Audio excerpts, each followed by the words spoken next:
There are nights when silence carries secrets more dangerous than words. A single crimson letter on a desk can tilt the world off balance. And when reason meets vanity, even the calmest mind must choose between intellect and instinct. In this story, deception is written in red, and every message left behind demands a reckoning.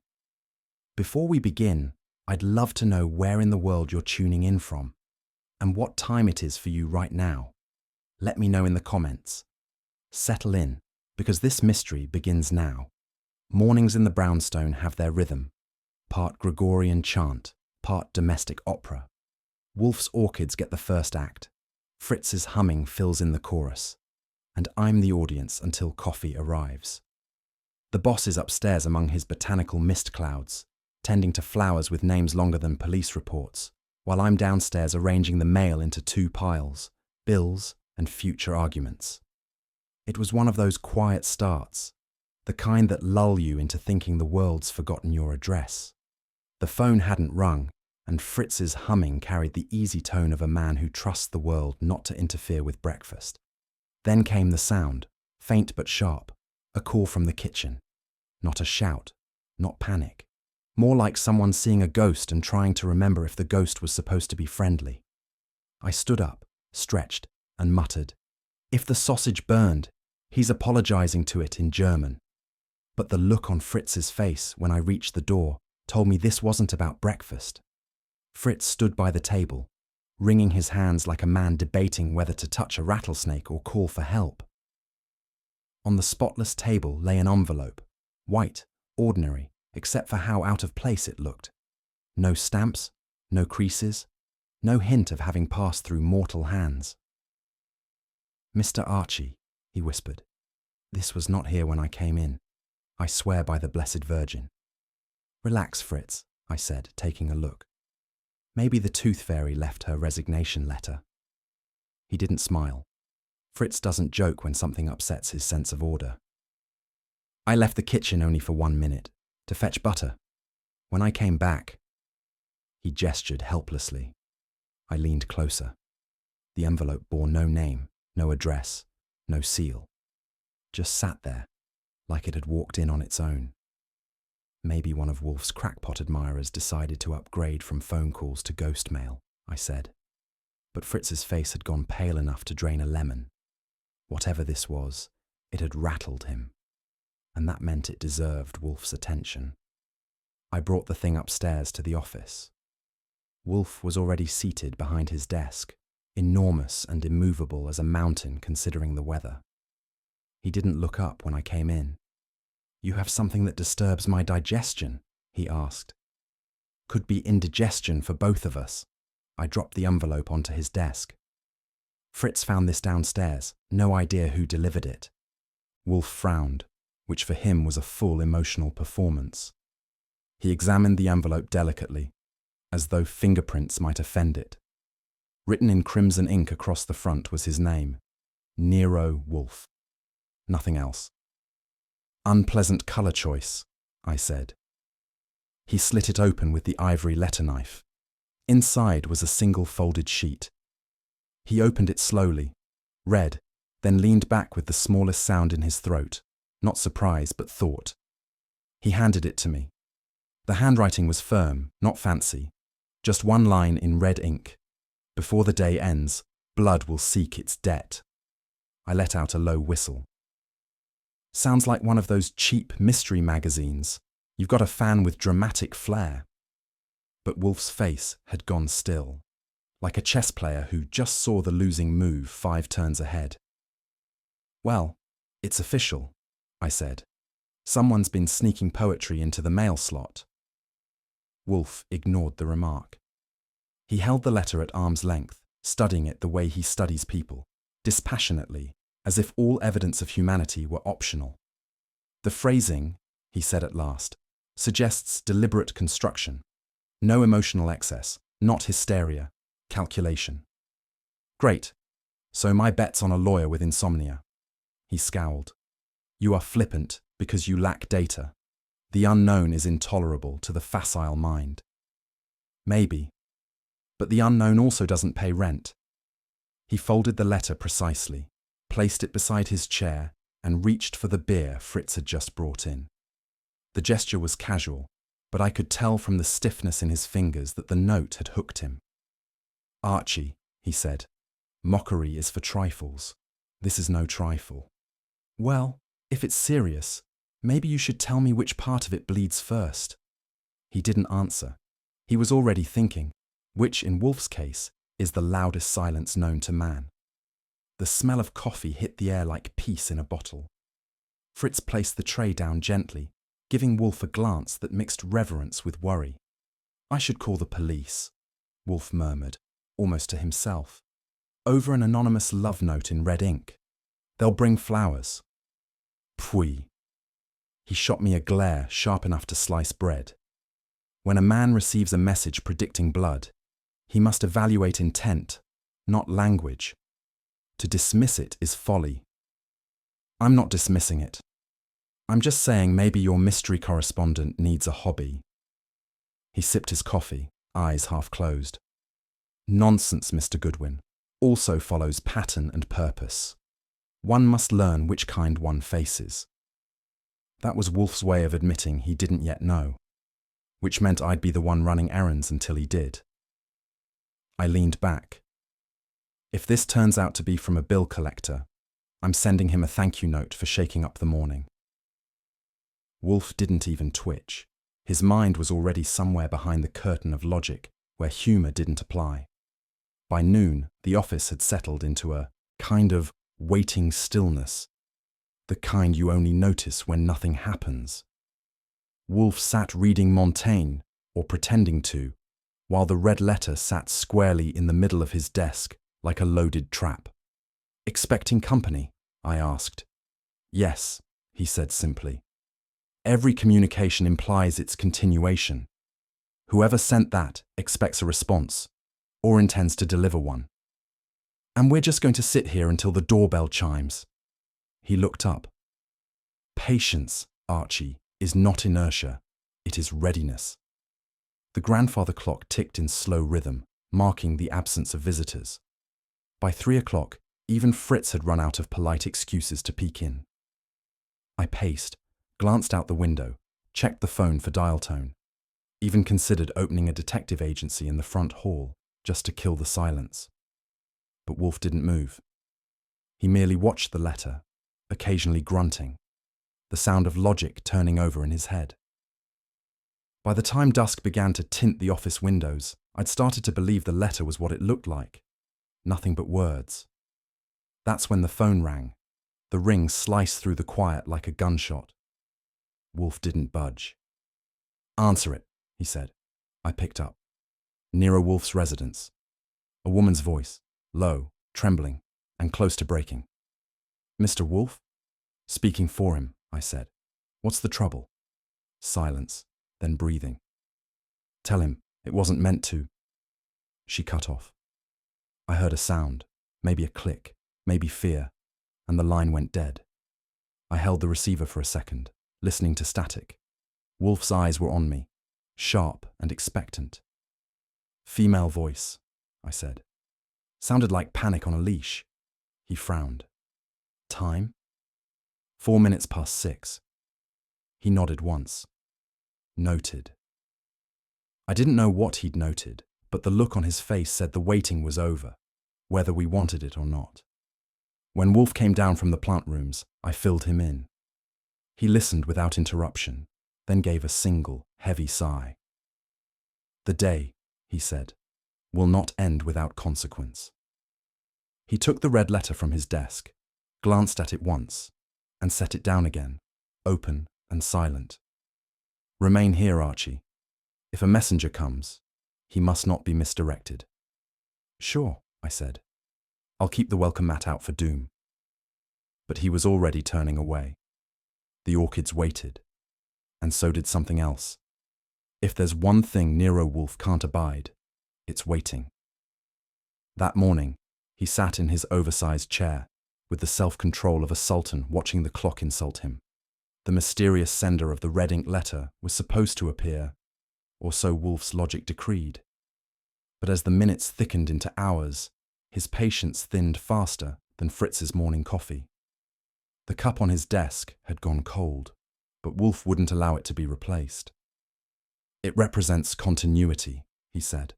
"The passage of time quantified by temperature." "Sure," I said. "A thermometer with caffeine." He ignored that. I'd finished my third cup and my third crossword before he finally spoke again. "She or he is late. Could be that our poet with the red pen overslept." His lips tightened. "Impertinence is tolerable only when timely." The day was already getting long, and breakfast was still a hostage. By 10 o'clock, Fritz had set out breakfast: omelette, buttered toast, and those delicate sausages Wolfe pretends he doesn't crave but always devours. Not this time. "Remove it," he said, without looking up from the letter still resting on his desk. "Remove it," Fritz stammered. "It is at its finest temperature, Mr. Wolfe. I said remove it." That was Wolfe, a man who could starve himself out of intellectual dignity. Fritz looked to me for support. I shrugged. "He's on strike, Fritz. Against the universe. You can't negotiate with that." Wolfe's hand tightened on the arm of his chair. "Indulgence before comprehension is gluttony of the mind." "Funny," I said. "I call it breakfast." He grunted, which, in Wolfine, translates to shut up and think. So I let him brood over his cold coffee and mystery letter while the omelette cooled in the kitchen, a casualty of principle. If you ever want to see real misery, watch Wolfe voluntarily miss a meal. By mid-morning, Fritz had developed a look usually reserved for funerals. Every time he passed the office, his eyes darted to the red-letter envelope on Wolfe's desk, as though it might sprout fangs. "It is cursed," he muttered once, polishing a silver tray that didn't need it. "A warning from evil people." "Relax," I told him. "If evil mailed letters, the post office would have folded by now." Still, I decided to check the obvious. I inspected the mail slot, the front door, the window ledge, and even Fritz's spotless kitchen. Nothing. No footprints, no scuffs, no sign of intrusion. That made it worse. Whoever left that letter had managed to do it under our noses. When I told Fritz that, he went a shade paler. "Perhaps," he whispered, "the devil does not need doors." "Maybe," I said, "but I'm betting he still pays rent somewhere." By 11, Wolfe's silence had thickened to the consistency of resentment. He finally looked up. "Archie," he said, "apply the legs nature gave you and learn the origin of that letter." "Ah," I said, "the scientific approach. Send the fool out into the world while the genius stays home." He arched a brow. "My mass and my genius are both stationary assets." "I'll buy that," I said, standing. "But you're forgetting one thing. The sender could have been a ghost. Hard to interview the ectoplasmic." He gave me a look sharp enough to trim hedges. "Ghosts, Mr. Goodwin, do not write incompetent English, nor do they employ crimson ink. You will proceed." "Sure. I'll just follow the trail of spectral footprints down 10th Avenue. Archie." That one word carried enough finality to close a court case, so I grabbed my hat and went out, muttering something about ghostwriters under my breath. The day had the sticky warmth of a city trying to sweat out its sins. I started at the corner newsstand, where the delivery boys loitered like unpaid philosophers. "Anyone deliver a letter to 35th Street yesterday morning?" I asked. They exchanged looks. Then one said, "Could have been that lady. Tall, gloves, kinda fancy, tipped big for a messenger job." I got descriptions ranging from brunette to blonde to maybe both. Typical New York eyewitnesses. Everyone sure, no one right. At the post office, I struck out. At the florist's, nothing. The doorman across the street swore he saw a tall lady in gloves, same as the boy said, but couldn't describe her face. By the time I'd circled back, I had a handful of contradictions and a vague picture. A woman with too much caution and enough money to hire others to hide her trail. If that wasn't promising, it was at least suspicious. And in our line of work, that's a close second. When I got back, Wolfe hadn't moved an inch. You could have mistaken him for a sculpture of intellectual pride. I reported my findings. He listened with his eyes closed. index finger tapping the folded letter like it might confess if he kept tempo long enough. "So," he murmured, "we have a courier, a woman of discretion, and a deliberate delivery. That's one way to say a dead end." "On the contrary," he said, "we now know she fears exposure. Fear dictates haste. Haste produces error. We shall await hers." The clock struck noon. The office filled with that tense stillness that only happens when something's about to go wrong. Fritz peeked in, hopeful. "Lunch, Mr. Wolfe." "Not yet." And then it came. The doorbell, loud and insistent, cutting the silence clean in half. "Ah," Wolfe said, "the day resumes." If lightning could wear a rumpled overcoat, it had looked like Inspector Kramer. He didn't wait to be invited. The front door opened, the floorboards trembled, and the office filled with smoke, sarcasm, and authority. "Well, well," he growled. "You must have had a busy morning, Wolfe." "Not particularly," Wolfe replied, "though your arrival improves the hour. Cut the charm. You know why I'm here." I leaned against the desk. "You're here because you missed me, Inspector." "Shut it, Goodwin." He tossed a folded sheet onto Wolfe's desk. Police stationery. "A woman's dead, strangled, found in her Midtown apartment this morning, clutching your business card." That stopped me mid-grin. Wolfe's eyes flicked to the letter in red ink, then back to Kramer. "You'll forgive my skepticism," Wolfe said, "but I doubt the deceased required my professional services." "Yeah," Kramer snapped. "You'll be explaining that downtown if this card means what I think it does." The name on the report was Sylvia Dawn. No age given, but Kramer's description filled in the blanks. Mid-30s, secretary type, tidy apartment. No sign of struggle, except the bruising. "She had your card clutched in her hand," Kramer said.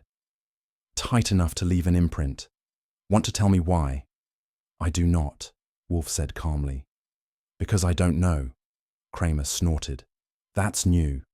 "Indeed," Wolfe replied, "and therefore significant." I glanced at the red ink letter still on the desk. "Inspector, you might want to see this."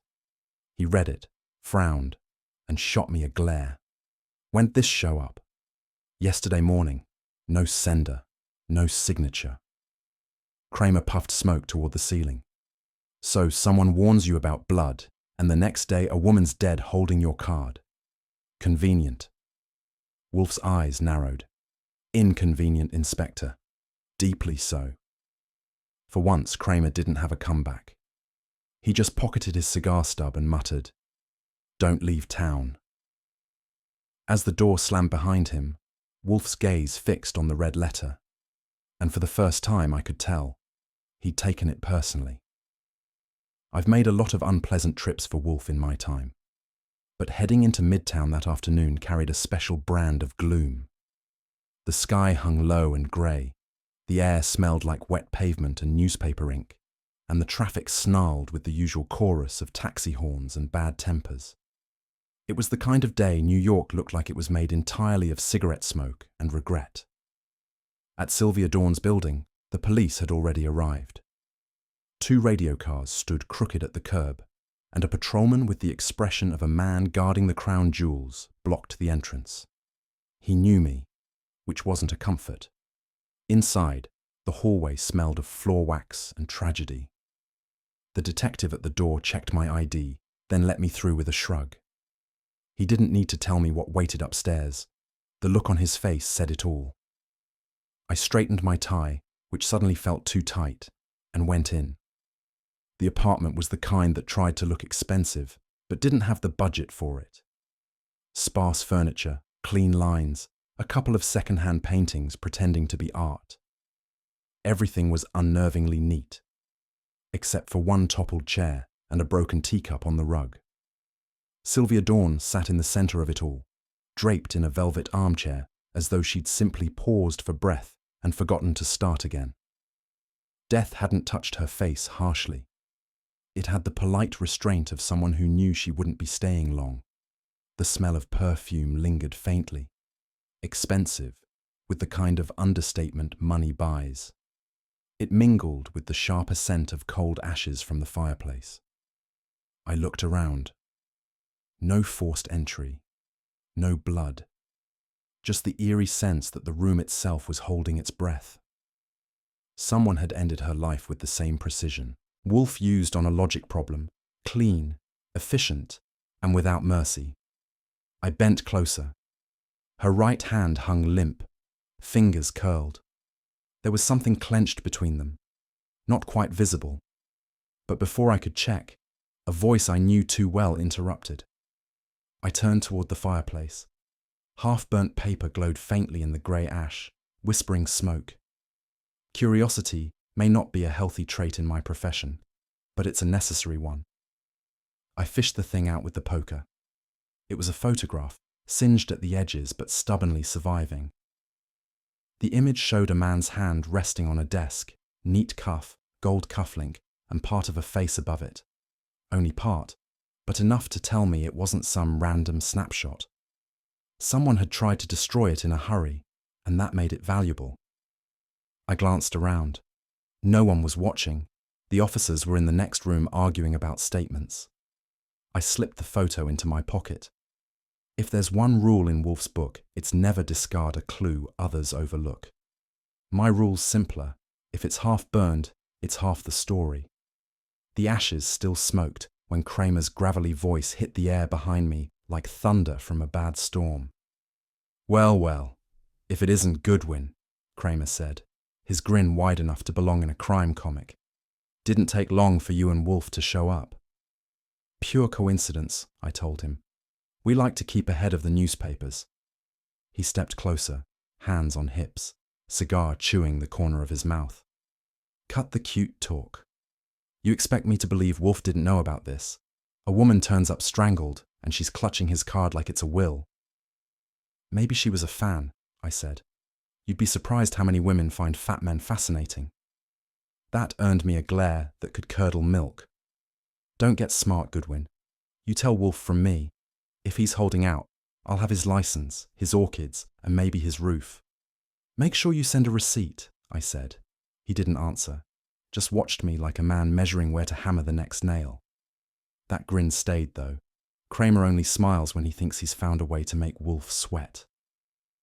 When Kramer finished his dance of accusation, I started my own. A quick talk with the superintendent told me Sylvia Dawn had moved in 6 months ago, paid rent on time, never caused noise or trouble. The kind of tenant New York landlords worship in silence. Her neighbour across the hall, a nervous woman with curlers and curiosity, said Sylvia was too quiet. She'd come home late, often carrying art catalogues and packages that weren't groceries. "Did she have visitors?" I asked. "Not the kind who stayed for coffee," she said, lowering her voice. "One man, well-dressed, twice a week maybe. No names, no details, just refined, polite, and not her type." The place told its own story. Neat, disciplined, a woman who liked control, and yet she was living in a building that smelled of plumbing and despair. Something didn't fit. The cheap rent, the expensive perfume, the faint trace of money in everything but her address. You didn't need Wolfe's vocabulary to name it. That kind of mismatch always leads to motive. It wasn't hard to find Lionel Soren. He ran a tidy little gallery on Madison Avenue. The kind of place that sells art to men who never noticed the price tags got more meaning than the canvas. He greeted me with a smile that didn't reach his eyes. "Miss Dawn's death is tragic," he said, letting the word drip like varnish. "A competent girl. She catalogued pieces, kept records." "And maybe kept copies?" I asked. That wiped the gloss off his tone. "Naturally, she worked for me. Her loyalty was impeccable." "Sure," I said, "but did you know she lived in a $10 apartment that smelled like Chanel?" He looked offended, which meant I'd hit something true.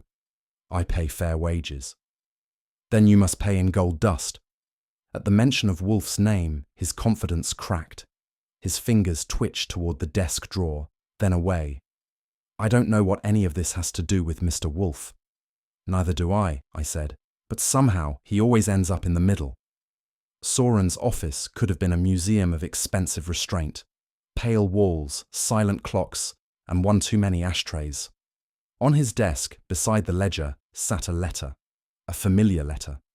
The paper was creamy white, the writing crisp and curved in that same red ink that had started all our trouble. I didn't touch it, just looked long enough for him to notice. "Nice stationery," I said. He smiled too fast. "Sample paper from an importer in Vienna." "That's so? I've got the same importer. Delivers threats and murder warnings wholesale." He frowned, then forced a laugh. "Really, Mr. Goodwin, I don't share your flair for melodrama." "No," I said. "You prefer forgery and understatement." He blinked once, too slow, and moved the letter under a folder. That was as good as a confession. But I just grinned. No sense in tipping my hand. Wolfe liked his revelations baked, not raw. So I walked out, leaving him sweating in the chill air of his perfect office. When I got back, the brownstone was as calm as a monastery. Fritz opened the door with his usual discretion. "Mr. Wolfe is in the office," he whispered, as though the orchids might overhear. Wolfe sat at his desk, massive and motionless, tapping one finger on the red letter note as though it kept time for his thoughts. "Well?" he said, not looking up. I gave him the rundown. Sylvia Dawn, the apartment, the photo, the gallery, Soren's dance around the truth, and that second red letter cameo appearance. He listened, eyes closed, chin drawn in. When I finished, he exhaled slowly. "Archie," he said. "A murderer has written twice, once to me, once to the dead. Generous. Correspondent," I said. "You planning to write back?" He opened his eyes then, sharp, gleaming. "Oh, I shall reply, but not with ink." He leaned back, folding his hands. "This assassin has chosen to play chess. Unfortunately for him, I am not the piece he imagines." And just like that, I knew. The game had begun. If there's one thing I admire about Inspector Kramer, it's his timing. Always bad, always loud. He burst through the brownstone door that morning like a thunderstorm wearing shoe leather. The bell apparently was for amateurs. "Where is he?" he barked, before the echoes had a chance to settle. "Where's your boss?" "In his natural habitat," I said. "Behind the desk, surrounded by facts and beer." He stomped into the office, dragging the smell of street and cigar smoke behind him. Wolfe didn't look up. Kramer started talking before his hat hit the table. "You've done it this time, Wolfe. This one's sticking. You knew about Sylvia Dawn before she was cold." I leaned back, watching the show. If he'd had a gavel, he'd have sentenced Wolfe on the spot. Dramatically speaking, it was a solid 8 out of 10. The only problem was, Wolfe hadn't blinked once. If Wolfe had any reaction to Kramer's entrance, it was buried somewhere under the layers of dignity he wore like armor.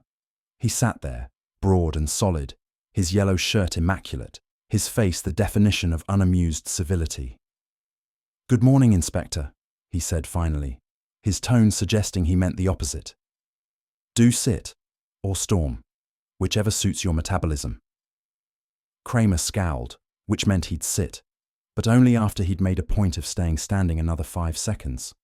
Wolfe reached for his beer, poured half a glass with the precision of a chemist, and didn't offer any to our guest. "I'm sure this intrusion serves a purpose," he said. "It does," Kramer snapped. "Murder." "Ah," Wolfe sighed. "So your profession endures." Fritz appeared in the doorway, took one look at the scene, and vanished again. "He's a smart man. He knows a duel when he sees one." "Don't get cute with me, Wolfe," Kramer growled. "The woman's dead, strangled, and she was holding your card. You expect me to think that's coincidence?"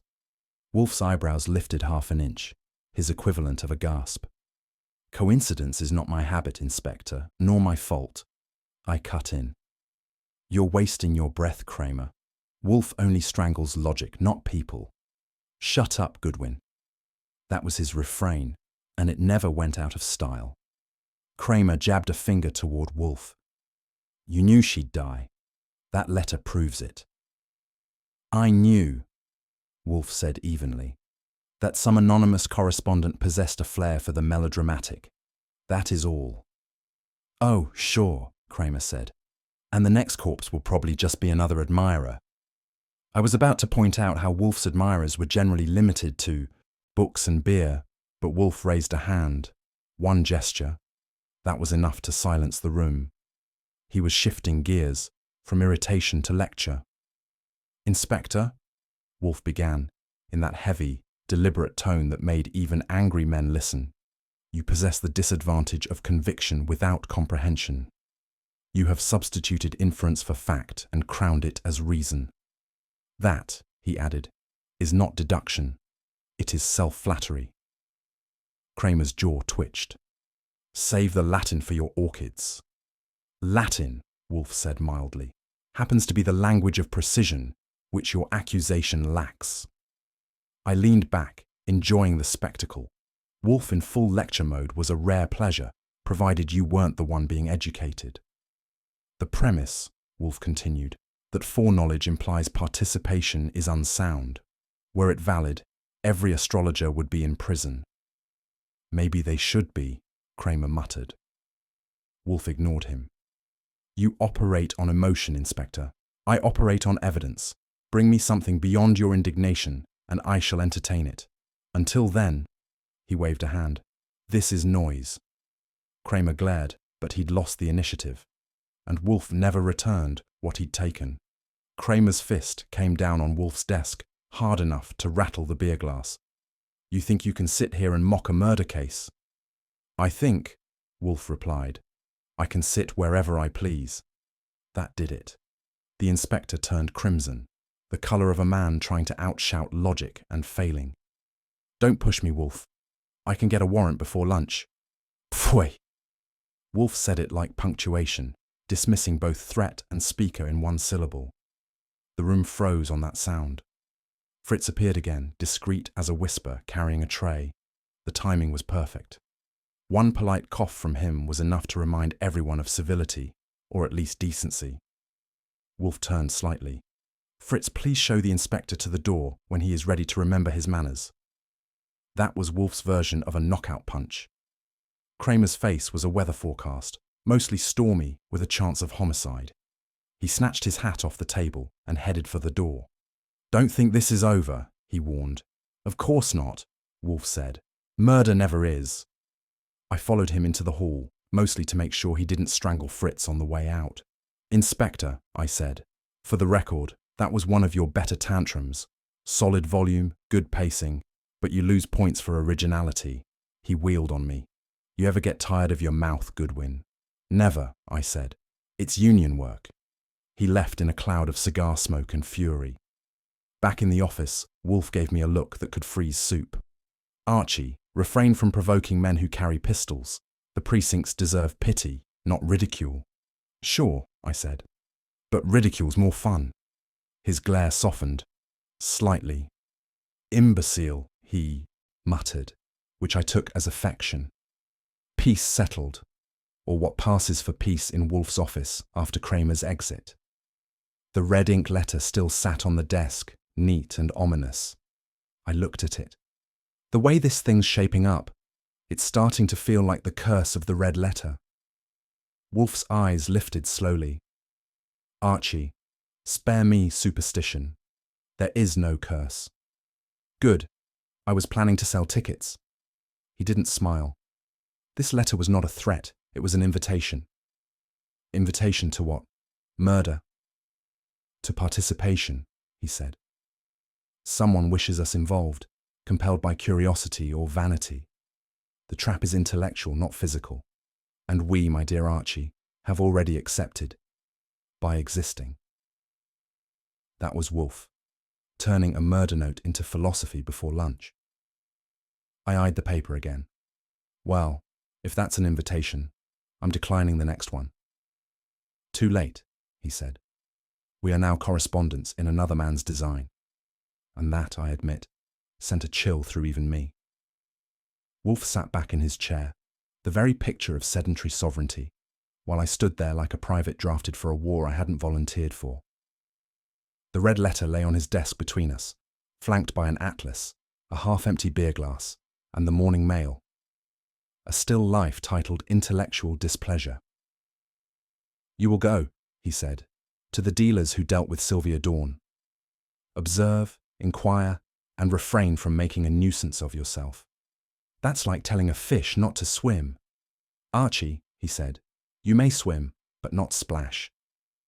Fritz appeared, hovering with Wolfe's lunch tray, and gave me the look of a man watching someone sent into the wilderness with a fork. Wolfe picked up a tomato slice and continued as if reading a decree. "The art world," he pronounced, "is a swamp dressed as a salon. Wade carefully." "Yes, sir," I said, grabbing my hat. "I'll bring back footprints, maybe a crocodile." He grunted. "Phooey, just the truth will suffice." By the time I reached Madison Avenue, I'd already acquired a headache and a new appreciation for modern art, both equally meaningless. My first stop was the Harrow and Kent Gallery, a mausoleum with taste. The owner, Kent, had the oily calm of a man who lies for sport. When I asked about Sylvia Dawn, he blinked like I'd recited forbidden scripture. "Miss Dawn? The name doesn't— wait, yes, perhaps a cataloguer once." When I mentioned Wolfe's name, his tone changed faster than a weather vane. "Mr. Wolfe, of course, Sylvia was diligent, admirable." Translation: she knew too much. The second dealer, a cigar-toting hustler near Gramercy, called her sweet, quiet, and entirely unimportant.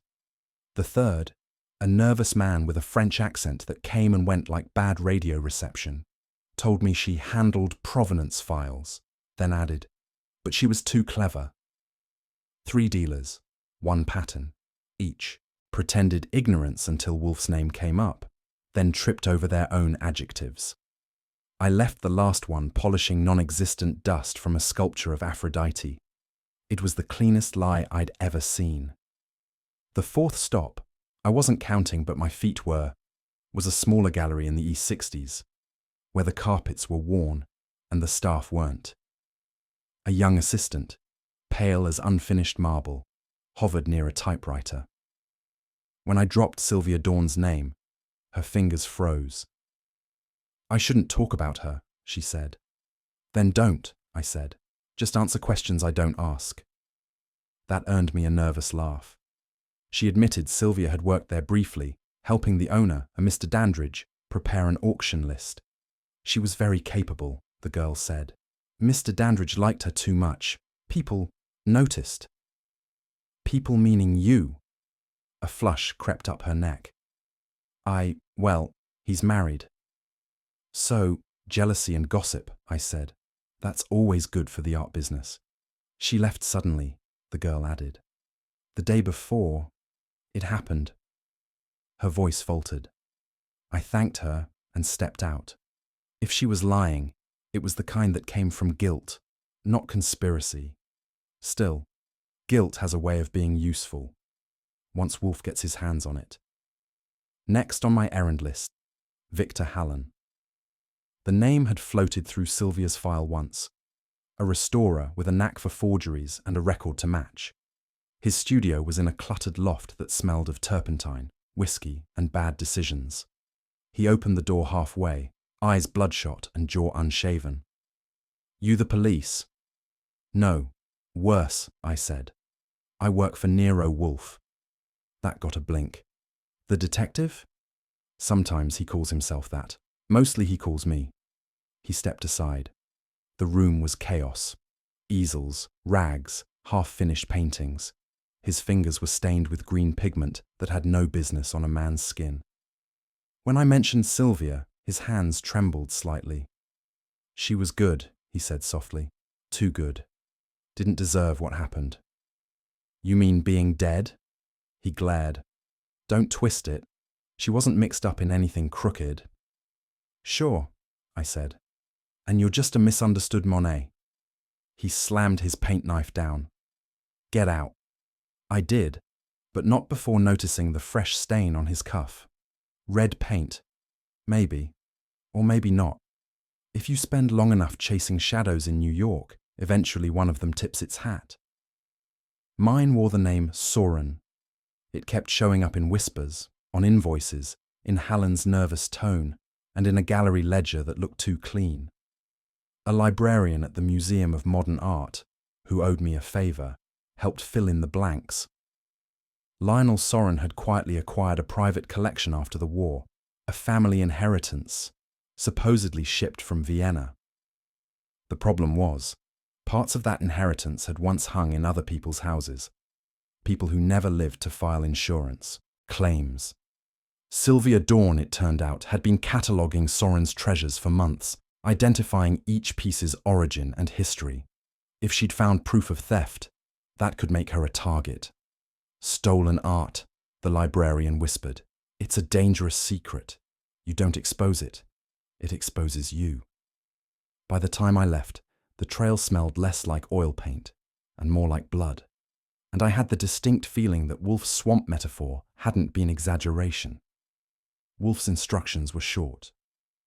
Verify the Soren connection. Fifth Avenue Gallery. Be discreet. Discreet isn't my native language, but I speak enough to get by. The Cortlandt Gallery on Fifth was one of those polished temples where even the dust wore tuxedos.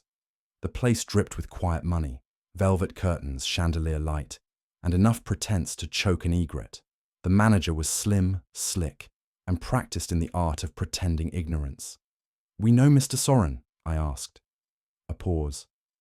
"We have done business, yes." "About stolen art?" His smile tightened, but his tone didn't. "Sir, that is not terminology we employ here." He offered me champagne, a sure sign he wanted me gone. I refused, which offended him almost as much as my questions.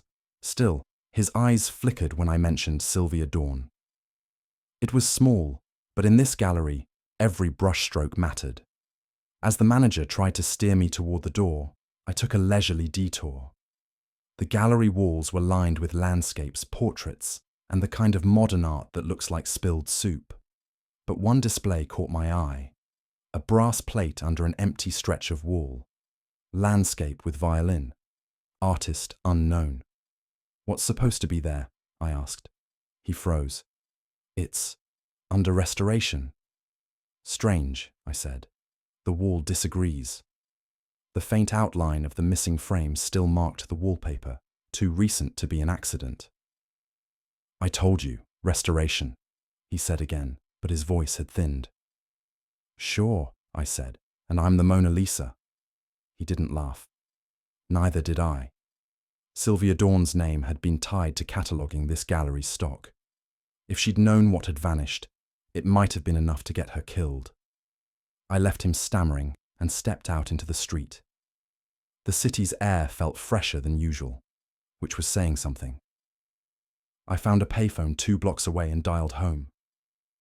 Wolfe answered on the second ring, which meant he'd been expecting the call. "Well?" he asked. "Your swamp's got snakes," I said. "One painting missing, landscape with violin. Sylvia Dawn catalogued it. Now it's gone." "Ah," Wolfe said, "the absence of art is artifice." "Maybe, but someone's making a profit off it." "Undoubtedly. Return immediately, Archie." "That's it? No applause? No cigar-shaped medal?" He made a noise halfway between a sigh and a grunt. "I never reward description. I require verification. You will return, and we shall deduce." "Yes, sir," I said. "Should I bring the painting's frame? It's the only honest thing left in that gallery." "Bring only yourself," he replied. "And hurry. Our adversary has begun to paint in blood." He hung up before I could answer. I stared at the receiver for a long second, thinking how Wolfe always managed to make murder sound like an intellectual engagement, and how I'd soon be neck-deep in the next round. Morning in the brownstone runs on a timetable tighter than the New York subway, and a lot more reliable. Fritz hums somewhere in the kitchen. The smell of bacon rides the air, and Wolfe devours eggs like a Roman emperor rediscovering appetite. I, meanwhile, read the paper and prepare witty remarks no one appreciates before 10. So naturally, something had to spoil it. I was halfway through a paragraph on city corruption when Fritz's voice floated in, thin and anxious. "Mr. Goodwin, please, come quickly." That tone was enough to make even Wolfe pause mid-butter. He scowled, set his fork down and muttered, "If he has burned toast again, I shall—" "It's not toast," I said, heading kitchenward. When I got there, Fritz stood by the table, pointing at an envelope as though it might bite him. Crimson ink, familiar handwriting, my name across the front, Mr. Archie Goodwin. For once, Fritz wasn't the only one looking nervous. The envelope sat on the white tablecloth like a guilty conscience, unmarked, unsmudged, and more alarming than any gun I'd ever seen. "Another one," Fritz whispered. "This morning, just now, I turned my back and—" "You didn't see who left it?" He shook his head, wringing the dish towel like a man auditioning for sainthood. I picked it up. The same deep red ink, the same steady hand. Only this time the name wasn't Wolfe's, it was mine. Back in the office, Wolfe looked at it, then at me. "Open it." "Why, you afraid it's a bill collector?" He said nothing, just gestured. Inside was a single word, retribution, and below it, a line. "Tonight, 8 o'clock, East 47th and Lexington." "Well," I said, "someone's punctual. They've even booked a venue." Wolfe's eyes narrowed. "This is not a jest, Archie." "Maybe not," I said, "but it's starting to feel like a performance." He leaned forward. "Then attend it with your life intact, or not at all." That was his way of saying no.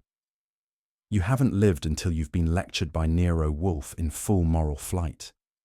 He doesn't shout, he expounds, rolling words out like commandments etched on Mount Logic. "Provocation," he said, pacing his vocabulary, "is the bait dangled before fools. You, Archie, are not a fool. Do not make me regret the distinction." "Meaning I stay here and miss my curtain call?" "Meaning," he thundered, "you do not leave this house. The letter is designed to draw you, to isolate and compromise. You are the mark." I nodded solemnly. "Absolutely. I'll stay right here." He eyed me, suspicious as a banker with a counterfeit note. "You agree too readily." "I'm learning," I said. "Self-restraint, discipline, humility." He snorted. "Phooey." By the time he retreated upstairs to his orchids, I had already decided that self-restraint wasn't my strong suit. At 7:15 I pocketed my hat, checked my revolver, and told Fritz I was stepping out for a stroll. "Mr. Goodwin," he whispered. "Please, Mr. Wolfe will—" "Yeah," I said. "He'll find out.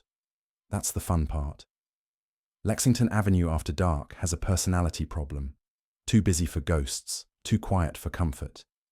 Rain had been falling since dusk, turning the sidewalks into grey mirrors.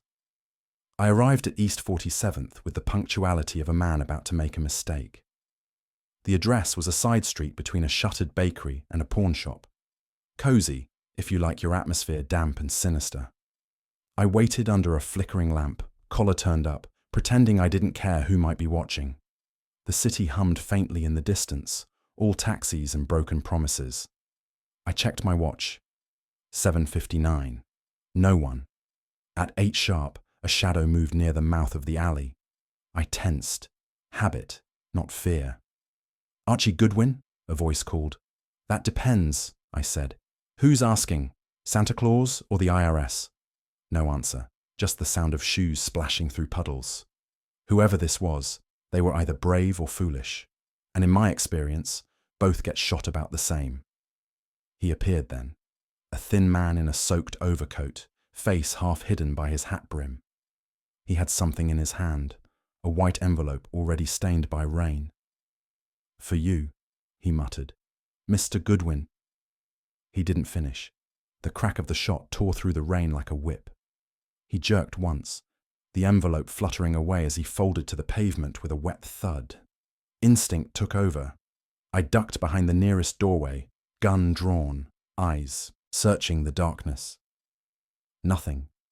No footsteps, no muzzle flash, just the echo of that single report bouncing down the brick canyon. I went to the man. He was breathing once, then not.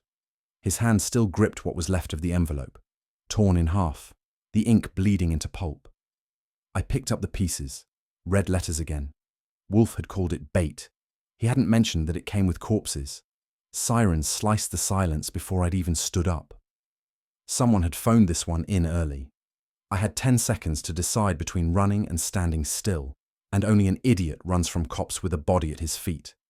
Kramer arrived like a storm given shape. His men swarmed the alley, flashlights stabbing through the drizzle. "Well, well," he said, stepping close. "Caught you red-handed for once. Try rain-soaked. The red's all ink. Don't get cute, Goodwin." He gestured to the corpse. "Who's your friend?" "Didn't catch his name," I said. Our introduction got interrupted. The envelope was bagged before I could blink. Kramer examined the soggy paper. "Looks familiar. Same handwriting as the one Wolfe got." "Coincidence," I said. He grinned. "Sure, and I'm the Queen of Denmark." They took statements, photos, and a few choice jabs at my expense. By the time they finished, I was the official suspect in a murder I'd been smart enough not to commit, but dumb enough to attend. Back at the brownstone, the phone rang the moment I stepped through the door. I picked it up, and Wolfe's voice exploded down the line like slow thunder. "Archie Goodwin," he said, "you are a nincompoop of mythic proportion." "That's comforting," I said. "It means you still care." Silence. He was beyond temper, into something more dangerous. Cold control. "You have placed yourself within a stratagem designed by an enemy both intelligent and contemptible. You will say nothing further to the police, to the press, or to Fritz. Do you comprehend?" "Loud and clear." "Good. We shall play this game on my board, not theirs." And he hung up. When Nero Wolfe ends a call without good night, it's not conversation, it's declaration of war. By midnight, I'd changed clothes twice and temper once. The house was quiet except for Fritz moving like a ghost in the kitchen. I sat in the office, staring at the red-inked letter that bore my name, the single word still burning through it: retribution. 2 red letters, 2 deaths, and a third one, probably waiting in the wings. Wolfe was upstairs among his orchids, brewing some monstrous plan in silence. I didn't envy whoever he was planning it for. I poured myself a drink and leaned back. If the killer wanted a game, they'd picked the wrong players. Because Wolfe doesn't forgive interference, and me, I don't forgive being made the bait. I've had breakfast interrupted by many things: telegrams, dames, and once a runaway Doberman. But none quite as cheerful as Inspector Kramer's face framed in the doorway. He was wearing his usual accessory, a temper. "Goodwin," he barked, flashing the handcuffs like a salesman with a new product. "You're about 2 steps from a cell." "Make it 3, I said. I like breathing room with my threats. He shoved past me, all cigar smoke and fury, into the office where Wolfe sat reading Le Monde. Wolfe didn't look up.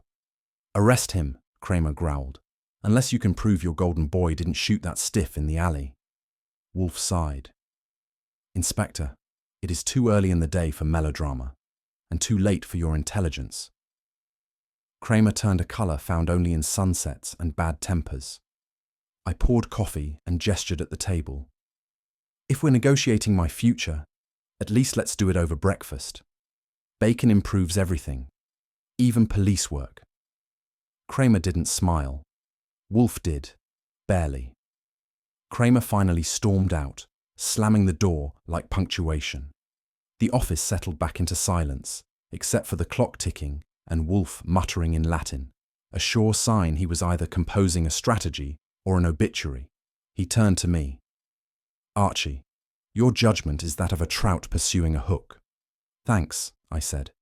"But trouts usually get lunch first." He ignored that. "You have embroiled us in an abomination of contrivance. Nonetheless." He stopped, took a deliberate breath and leaned back. "You will investigate." That nearly made me drop my notebook. "You're giving me permission?" "Reluctantly," he said. "Not to exonerate yourself. I have no patience for the sentimental, but to restore order." My serenity has been violated by this absurdity. It must be reclaimed. I grinned. And here I thought you did it because you liked me. Pfui. Were it not for your occasional competence, I would have you stuffed and displayed as a cautionary tale. Then I'll make sure to come back alive, I said. Do, he murmured. It will simplify Fritz's menu. That evening, dinner turned into a strategy session, or, as Wolfe prefers, a symposium on intellect. The roast was impeccable, the lecture less so. Observe, he began, carving both meat and metaphor. 4 suspects, 4 motives, but 1 design. Do I get to guess, or is this the part where you play all 4 sides? He raised a brow. Lionel Soren, greed, anchored in forgery. His rival collector, Mr. Grieve, envy disguised as refinement. A journalist, Miss Dale, avarice by blackmail. And finally, the brother of the deceased, vengeance, the basest of motives. He paused for beer, then continued. Each acted within orchestration. The notes are discordant, but the composition, one hand. Maestro unknown, I said. Precisely. He gestured toward the chessboard beside him. The killer uses intellect as stratagem, not impulse. He taunts. He tests, hence the letters. Retribution in red ink, I said. A real crowd pleaser. Bah, he said. Emotional theatrics. But they reveal vanity, and vanity, Archie, is the flaw of intellect unchecked. That's touching, I said. Almost makes murder sound romantic. Only to fools, he replied, and reached for dessert. Next morning, I paid Lionel Soren another visit, this time with less charm and more edge. His gallery looked the same, too much velvet, too little honesty. He greeted me with a smile he'd clearly practiced in mirrors. Mr. Goodwin, I was told you were, indisposed. I was, I said. But I'm feeling criminally well now. His fingers twitched. How fortunate. Not for everyone, I said. Sylvia Dawn, for example. She was cataloguing your private collection. Care to tell me why half your post-war paintings trace back to missing Viennese estates? His charm cracked like thin ice. That is preposterous. Sure, I said. So was that missing landscape with violin, until I saw the wall it used to hang on. He stiffened.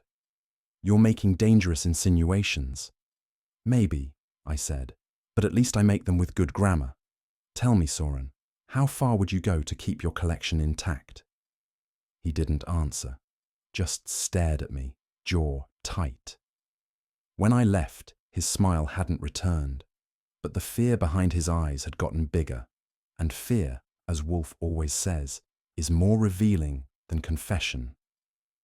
Frederick Vance had the kind of face that belonged in an oil portrait, self-satisfied, heavy-lidded, and overpriced. His apartment looked like a museum for things that shouldn't have been bought. When he offered me a cigar, I turned it down on the grounds that I like my lungs. I trust this is official? He asked. Officially curious, I said. Sylvia Dawn worked for Soren. You knew her? He smiled, which on him looked like a crime. Only socially. I was at an auction when that tragedy occurred.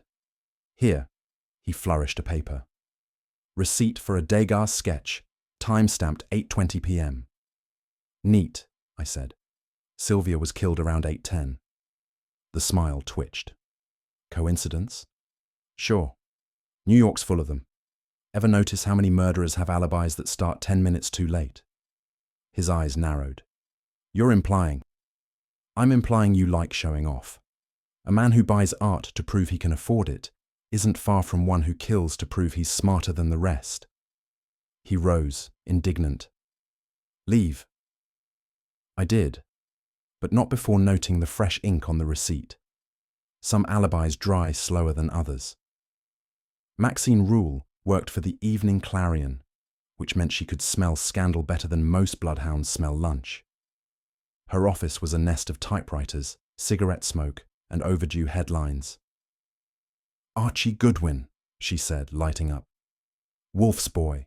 You're either here for a quote or a threat. Depends, I said. How's your conscience? Flexible, she said. Why? I mentioned Sylvia Dawn and Soren. Her eyes flicked once, just enough to register recognition, before she smothered it under a smirk.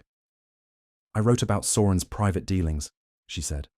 A harmless bit of blackmail for journalistic integrity. But I never met the secretary. That's funny, I said. Because your paper ran a column quoting her by name, 2 days before she died. She froze. My assistant handled that. Right, I said, and I'm the Archbishop of Brooklyn. She crushed her cigarette with unnecessary force.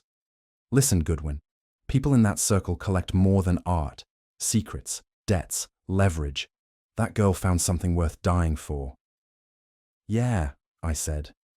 And you found something worth lying about. She didn't deny it, which, in journalism, counts as confession.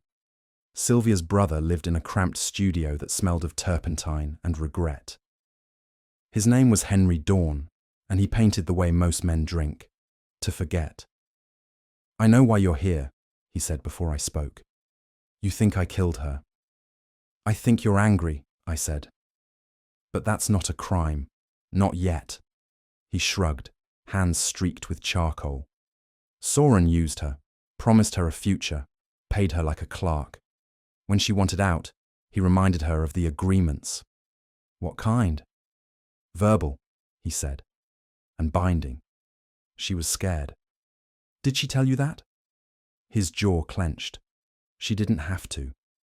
I knew. That didn't sit right. A man who knew too much without being told was either lying or listening from the wrong side of a door. When did you see her last? I asked. He stared at the canvas, an unfinished portrait, her face half in shadow. The day before, he said quietly. His tone was honest, his pause wasn't. By the time I got back to the brownstone, Fritz had mercy waiting in the form of hot coffee and veal sandwiches. Wolfe, as usual, looked as if the world was failing him on principle. Well, he asked, without opening his eyes. I gave him the rundown. Vance's shiny alibi, Maxine Rule's slippery ethics, and Henry Dawn's half-truths. He sat motionless through the whole recital, lips pressed, fingers steepled. When I finished, he finally opened his eyes. You see the pattern, of course. I see 4 suspects and 1 headache. He sighed. Each suspect is tethered to Miss Dawn, not by affection, but by utility. Each used her. Each feared exposure. But only one. He paused, his gaze sharpening like a scalpel. Possessed the temperament to orchestrate both murders with such intellectual vanity. Vanity? I said. You mean this was ego, not money? Archie, he said. Money is crude. Ego refines the art. He leaned back, almost satisfied. The game board is complete. The hand that moved the pieces. That is all that remains. Then we find the hand, I said. He smiled faintly. No. We invite it to move again. When I got back to the brownstone, the place had the deceptive calm of a cathedral before confession. Wolfe was in his chair, of course, no shock there, with a glass of beer glinting in the lamplight like it had been poured by a saint. He wasn't drinking it, though. That's how I knew something was wrong. I am, he said, without looking up. Midway through a contemplation. That was Wolfe speak for Archie, stop talking and brace yourself. About what? I asked, dropping my hat on the rack. The intersection, he said slowly, of arrogance and artistry. Meaning? He gave me one of those glacier-level stares that could turn a radiator cold. Meaning that a man, or woman, has presumed to choreograph my existence. An aesthetic trespass. I whistled low. So it's personal now. He lifted the beer, took one long sip, and set it down untouched again. Personal, Archie, and intolerable. That was when I knew. Something in this case had shifted from logic to vengeance. I started my debrief the way Wolfe preferred it, linear, factual, and irritatingly polite. The shipping company's warehouse on 34th Street is a masterpiece of monotony. 6 rows of crates, each one labelled imported decorative goods, except one. Wolfe inclined his head a fraction. Except one. Yeah. One crate weighed about 3 times what it should have. The clerk swore it contained marble figurines. I pried for details. He clammed up, and I got suspicious enough to help myself to a look. You broke into the crate? Wolfe asked mildly. Technically, I persuaded it open. He sighed. Persuasion by crowbar. Exactly. Inside, there were smaller boxes packed like Russian dolls, and wedged between them, something extra. A compartment nailed shut so neatly you'd miss it unless you had my gift for curiosity over common sense. His eyes gleamed faintly. Proceed. I did, and the results sitting in the hallway under my raincoat. Fritz, hovering nearby, made the sign of the cross. That's how you know things have gone past interesting into downright unholy. The crate had already made itself at home near the umbrella stand. I dragged it into the office, ignoring Fritz's muttered lament about scratches on the floor. Wolfe leaned back, fingers steepled, while I introduced my crowbar to the lid again. The wood groaned and split. Inside, nestled in a false drawer, were 2 long, flat envelopes, both red-inked, both unmistakable. The letters, I said. The originals. Same paper, same smell, same handwriting. Wolfe's brow creased like a folding fan. Where precisely was this compartment? Built into the side, behind a row of cheap porcelain busts. He nodded once, as though the world had just confirmed his suspicions. Then the ruses. Perfect. The killer ensured the evidence would return to its architect. Meaning you. Meaning us, Archie. That did nothing for my digestion. I laid the envelopes on his desk, side by side, like twin ghosts from the same haunting. Wolfe bent close, sniffed faintly, then looked up. There, he said softly. Do you perceive it? Yeah, I said. The smell of trouble. Fritz entered with the dignity of a man approaching blasphemy. Mr. Wolfe, you asked for gloves, he said, producing a pair from his apron pocket, like a reluctant priest bringing holy water. Excellent, Wolfe murmured. Handle them gently. Fritz picked up one envelope, his face a study in reverence and horror. They are scented, he whispered. I leaned in. Perfume?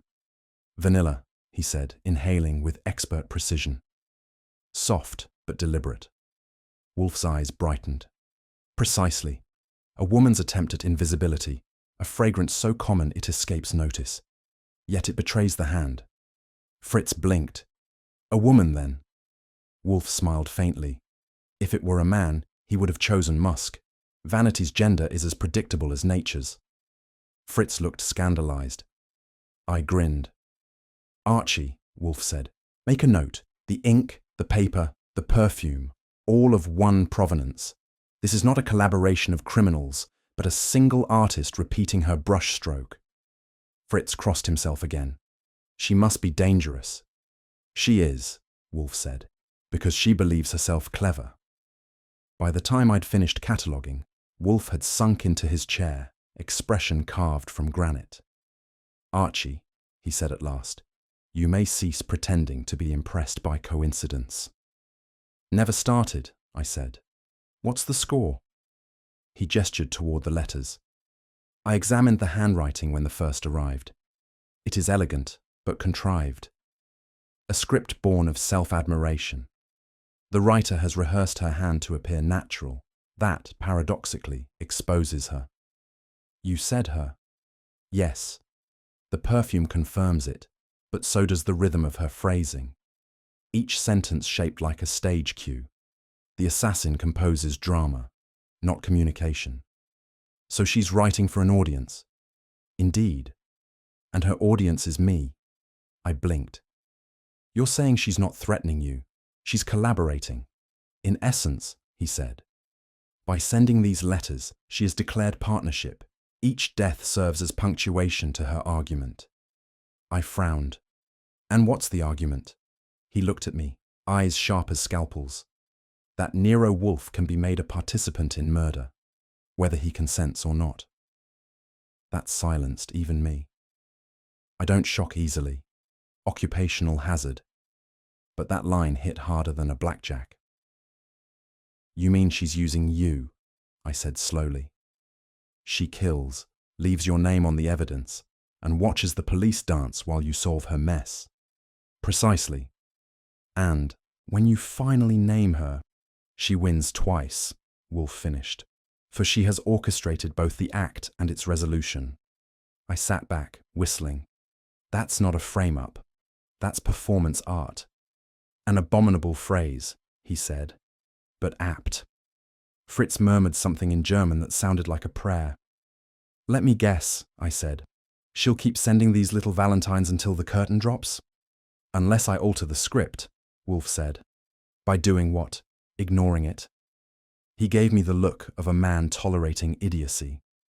By anticipating the next act. The mind that designs such symmetry cannot resist repetition. She will strike again, predictably, beautifully, and fatally. Comforting, I muttered. Wolfe's voice was quiet, but hard. Archie, we are not hunting her. We are awaiting her. That, coming from him, sounded worse. There are many versions of Wolfe's anger, but the most dangerous is silence. He doesn't pace or shout. He condenses like a storm waiting for thunder. This, he said at last, is an aesthetic insult. To what, your ego? To intellect, he snapped. The mind that crafted this believes itself my peer. That presumption alone merits annihilation. I leaned back. You're talking about revenge. Retribution, he corrected. An act of restoration. I will not permit intellect to be mocked by mimicry. I decided not to point out that the police might prefer simpler motives. His voice dropped, smooth and deadly.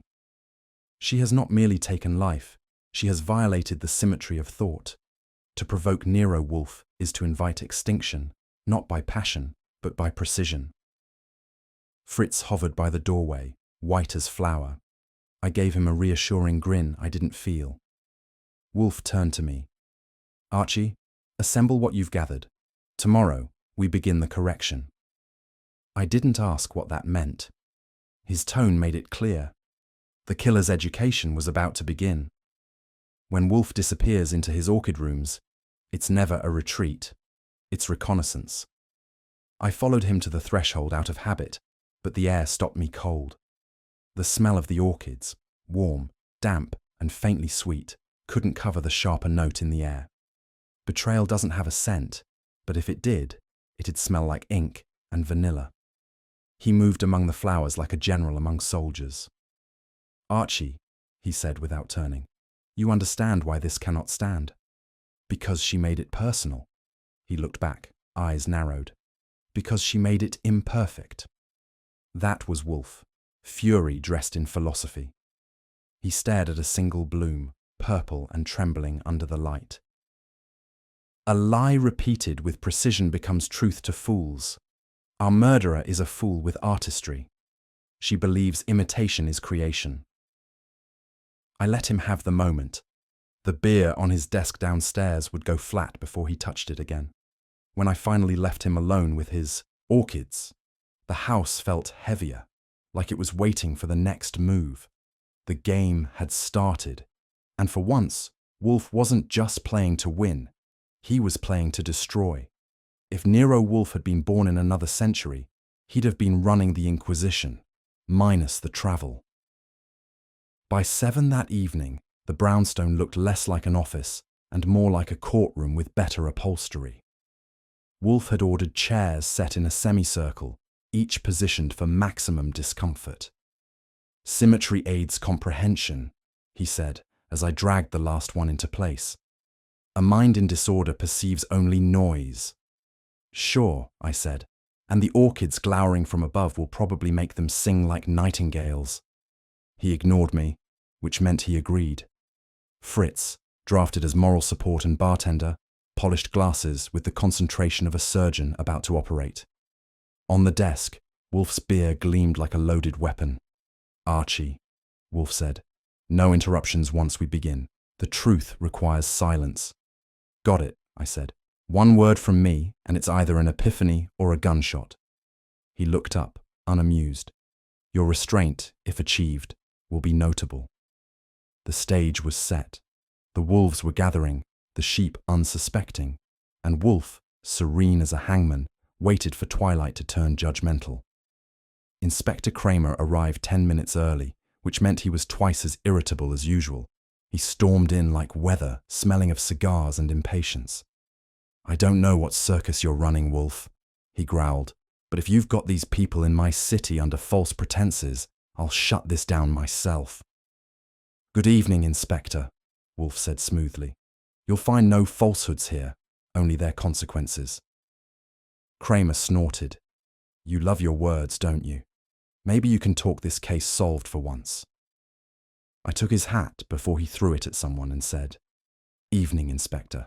Fritz has the antidote for your disposition. Rye or scotch? He grunted. Beer, just to annoy him. Fritz passed the glass with silent diplomacy. Kramer sat down heavily, glaring around. All right, Wolfe. What's this about? Wolfe's eyelids fluttered. About resolution, Inspector. You may consider yourself privileged to witness it. Privileged, Kramer muttered. Like sitting through a root canal. I leaned against the wall and started a private timer. My bet was 7 minutes before he exploded. Wolfe, I could tell, was counting too, but in syllables, not seconds. They came in one by one, each bringing enough tension to register on a barometer. Lionel Soren, the art dealer, arrived first. Smooth, charming, and sweating like a man allergic to truth. He gave Wolfe a deferential nod that didn't fool anyone. Behind him drifted Frederick Vance, wrapped in arrogance and cologne. He looked at the orchids as though they should have been autographed. Maxine Rule followed, cool and cynical, a cigarette holder tucked behind her ear like punctuation. Her eyes darted between the men, gauging which one would fall first. Then came Henry Dawn, Sylvia's brother, a soldier out of uniform, jaw tight, eyes hollow. He looked like a man who had already killed something in his heart and wouldn't mind doing it again. I took my post near the desk, notebook in hand. Ladies and gents, I said, the curtain rises on Act 3. Try not to faint. Fritz just waxed the floor. Soren shot me a glare. Maxine smirked. Vance sniffed. Wolfe entered from the hall like a king returning to his throne, broad, calm, and utterly immovable. Even the air leaned back to make space for him.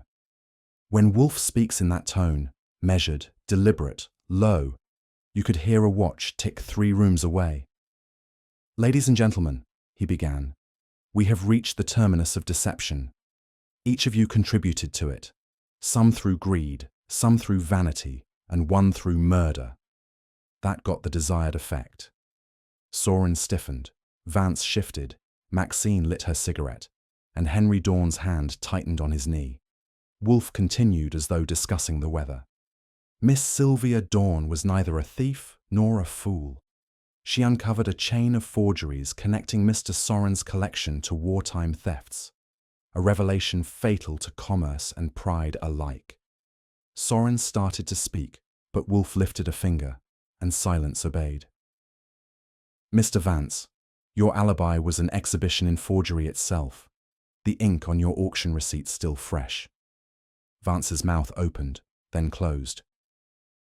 Miss Rule, Wolfe said, your blackmail was the first domino, and Mr. Dawn, your silence was the last. Kramer leaned forward, muttering, he's warming up. Wolfe's gaze swept the room. Now, he said softly, we arrive at the architect, the one who wrote letters in red. And just like that, every eye stopped breathing. Wolfe's voice carried the weight of inevitability.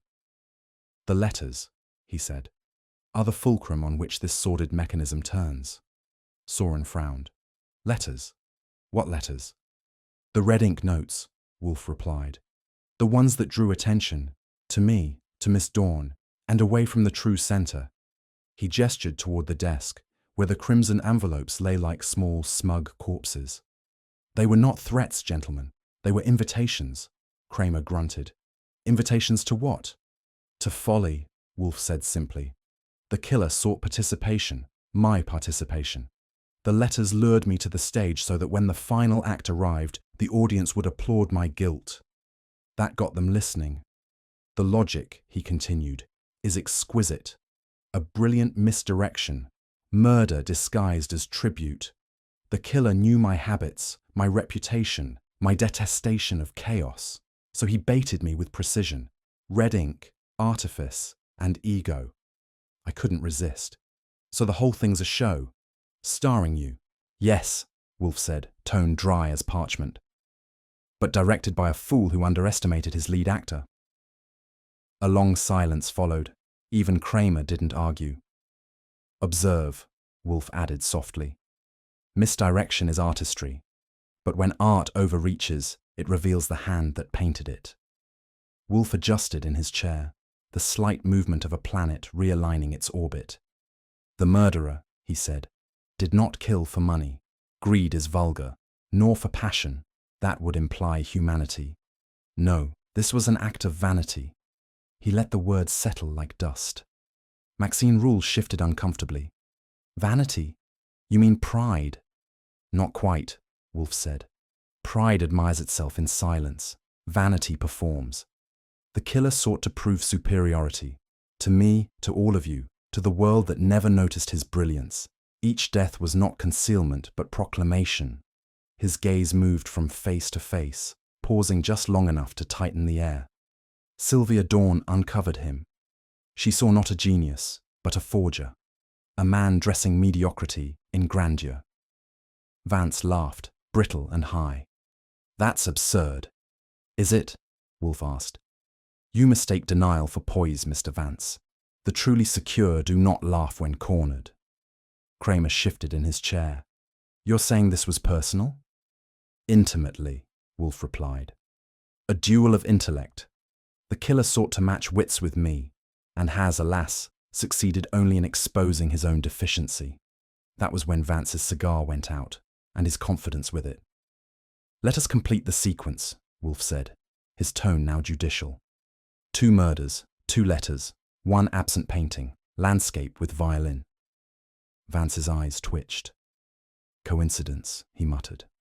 No, Wolfe said sharply. Continuity. He leaned forward slightly, and the room seemed to lean with him. Mr. Vance forged the letters to simulate my involvement, even reproducing my stationery. The handwriting, while competent, betrays the calligrapher's ego. The downstroke of the W curves upward, a peculiarity I have seen in your own correspondence. Vance's lips parted, but no words came out. The ink, Wolfe continued, is a limited French formula sold exclusively to art restorers. And you, Mr. Vance, purchased it 3 months ago under the pretext of cataloguing your acquisitions. Kramer's brows rose. You've got proof of that. Receipt and residue both, Wolfe said smoothly. And the missing painting, stolen from Soren's gallery and found crated under false manifests, was hidden in your warehouse. Vance shot up, pale as marble. You can't prove.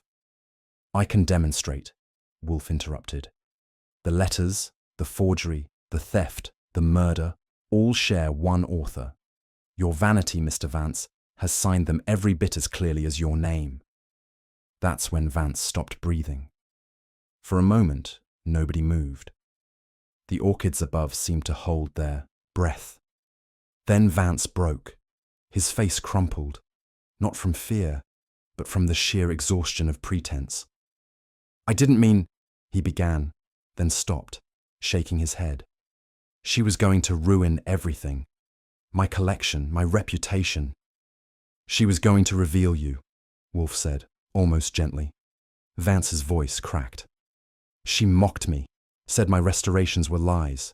She laughed. And you silenced her, Wolfe said. Kramer rose. That's enough, Vance. You can finish that story downtown. Vance looked from Wolfe to me, eyes hollow. You don't understand. I did it perfectly. The ink, the letters. Yes, Wolfe said. Flawless craft, but fatally predictable. It came out like the closing of a door. Kramer cuffed him without ceremony. The sound of the metal snapped the room back to life. Vance didn't fight. His confession had already taken the fight out of him. As he was led away, Wolfe exhaled, slow and measured, like a man clearing dust from a masterpiece. Once the door closed behind Kramer and his prize catch, the brownstone sighed into silence. Fritz reappeared with a tray of fresh beer, because Fritz believes in moral symmetry. Wolfe raised his glass. "To reason," he said, "the only weapon worth mastering." I lifted mine. "And to ego. May it keep our rent paid." He gave me a look that might have cracked porcelain. "Archie," he said, "your levity is as persistent as mildew." "Sure," I said, "but it's house-trained." He almost smiled, which, from Wolfe, counts as applause. I took a long swallow of beer and leaned back in my chair. "I've seen poker games end quieter," I told him. He closed his eyes. "Pfui," he said. "Bring me the next hand." Midnight at the brownstone is usually a quiet affair. Fritz polishing silver like it's a moral calling, Wolfe communing with orchids, and me catching up on notes that will never make it into a report. The house has a rhythm then, as dependable as Wolfe's appetite or Fritz's horror of crumbs. That night, the rhythm faltered. I was halfway through my typewriter ribbon when I heard it, a soft rustle, paper, not from my desk but the hall, the kind of sound that doesn't belong after midnight. I called out once, nothing. Then again, softer, still nothing. Until Fritz appeared in the doorway, pale and stiff, holding something between his fingers like it might bite. "Mr. Goodwin," he said, voice trembling, "there is another." I didn't need him to explain. The envelope in his hand was red-edged and wrong, and the piece of the brownstone had just died of shock. If there's one thing Fritz despises more than dust, it's uninvited mystery, and the look on his face said we had both. "It was on my kitchen table," he murmured. I turned my back only for a moment. The envelope was there in his trembling hand. Cream paper, faint perfume, that same sinister red ink scent we'd come to recognize like a bad signature. But this one was different. No name, no address, no elegant script, just blank space and a small, dark smudge in the center. "Lovely," I said. "A fan letter from the afterlife." Fritz's throat moved, but no sound came out. I took it from him carefully. The paper was heavy, the kind used for money or lies. The smudge, too irregular for ink. "You didn't touch this, did you?" I asked. He shook his head violently. "I am not foolish." "Good," I said, "because whoever left it isn't done being clever." I turned the envelope toward the light. That smudge wasn't random. It was a print, a fingerprint. Under the desk lamp, the paper took on the sickly pallor of old bones. I turned it over, half expecting words to materialize in invisible ink. Instead, the faint red smear caught the light. Darker now, more sinister. "Blood," I muttered. Fritz gasped. "Blood?" Faint, but yes, dried. Not fresh enough to scream, just enough to whisper. It takes a lot to unnerve me. This managed it. A letter with no words and blood instead of ink wasn't communication. It was punctuation. I laid it flat, keeping my fingers off the edges. "Third letter, third trick," I said. "Our mystery authors running out of stationery and sanity at the same rate." Fritz crossed himself again. "Don't worry," I told him. "If the devil wanted this place, he'd have to make an appointment first." Still, I didn't like the way that smudge looked under the lamp, like someone had pressed a parting message into the paper with their last drop of nerve. When I climbed the stairs to the orchid room, I half expected Wolfe to be asleep or reading Montaigne. Instead, he was waiting, upright, eyes fixed on the door as if he'd heard every step. I handed him the envelope. "Third round. Delivered by ghost courier." He took it delicately, turned it once, and said nothing. That's how I knew it mattered. For a long minute, The orchids and I waited for sound. Then Wolfe exhaled. Slow, deep, measured. He struck a match from his pocket, touched the flame to the corner of the paper, and watched it curl. Fritz would have fainted at the sight of that smoke rising near the orchids, but Wolfe didn't flinch. He let it burn to black ash, dropped it in the tray and muttered, almost to himself, "The act of writing need not always be read." I raised an eyebrow. "Translation?" He didn't answer. The match went out. The silence stayed lit. When Wolfe reached for his beer, it was less refreshment and more punctuation. The hiss of the bottle was the only sound in the room. I waited, because with Wolfe, waiting was usually the first step toward learning or losing patience. He sipped, set the glass down, and stared at the ashes. "Well?" I asked. "Want me to call Kramer or the exorcist?" "Neither," he said. "The sender is finished. What remains is residue, physical and psychological." "That's poetic," I said, "but a little short on detail." He ignored me, which was par for the course. "Archie," he said finally, "you may file this evening under epilogue.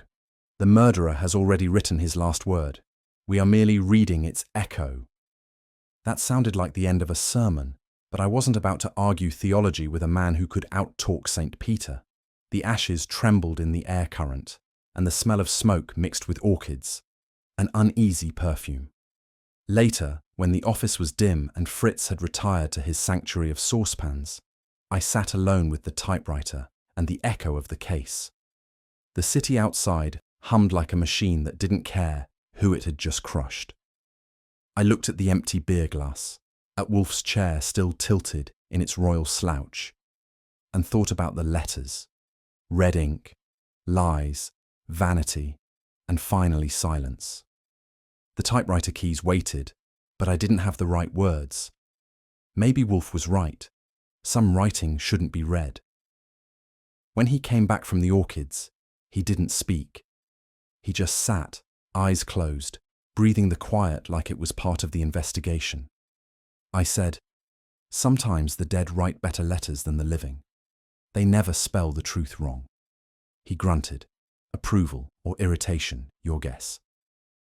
The clock ticked. The orchids listened. And for once, even I didn't have another wisecrack to send them off.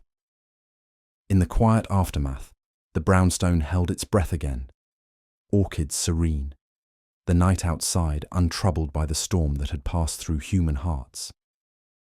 Wolfe returned to his silence, beer untouched, mind already drifting toward its next riddle. Justice had been served, perhaps, though justice, like art, is never quite finished, only framed. The letters were gone, but their echoes remained. Reminders that pride can write its own confession in red ink and call it brilliance. What do you think? Was it intellect that solved this case, or vanity that created it? Let me know your thoughts in the comments, and if you enjoyed the mystery, be sure to like the video, share it with someone who loves detective stories, and subscribe for more. Sometimes, even the sharpest minds can't escape the shadows of the past.